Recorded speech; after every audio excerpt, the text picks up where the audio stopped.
في انطلاق البطولة الرمضانية على كأس الشهيد الصماد بعمران. المختار يقود فريق الفقيدين للفوز ب4 أهداف، والمجد يفوز على فريق التميز بهدف الداهية. الصار يكرم المعلق الواعد فؤاد السريحي. انطلقت بمحافظة عمران اليوم منافسة الدوري الرمضاني السنوي لكرة القدم على كأس الرئيس الشهيد الصماد، والتي يشارك في البطولة التي تنظمها في شهر رمضان برعاية الشيخ محمد محسن الصريمي رئيس اللجنة الإشرافية العليا للفعاليات الرياضية والثقافية بالتعاون مع مكتب الشباب بالمحافظة بمشاركة 16 فرقة. وافتتح منافسة البطولة بإقامة مباراتين لحساب المجموعة الأولى.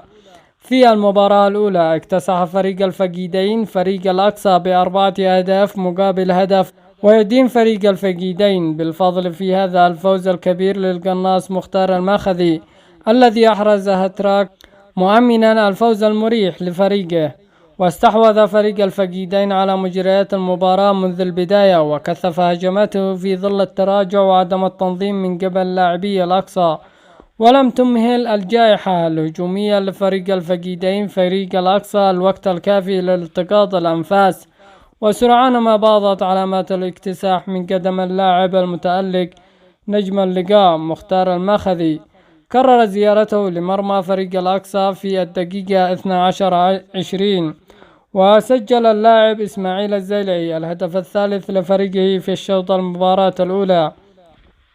وفي شوط المباراة الثانية تحسن أداء فريق الأقصى نسبيا، وسجل الأقصى هدف عبر اللاعب صالح الخولاني. واختتم مختار الماخذي التسجيل الهدف الرابع لفريقه والثالثة له شخصيا، لينتهي اللقاء بفوز الفقيدين ب4 أهداف مقابل هدف.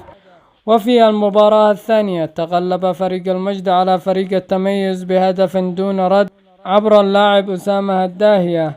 حضر تدشين البطولة المشرف العام لبطولة الصمات الرمضانية المدير يحيى سنان الصعب، ومدير المدينة الرياضية عبد الله الوادعي، ومدير الاتحادات والأندية بمكتب الشباب محمد الحوصلي، ورئيس اللجنة الأمنية الفندم سليم غيامة، ورئيس نادي التعاون الشيخ بشير الجسامي والشيخ عبد الرحمن عامر، والأمين العام لنادي اتحاد البوم فيصل الدحيمي.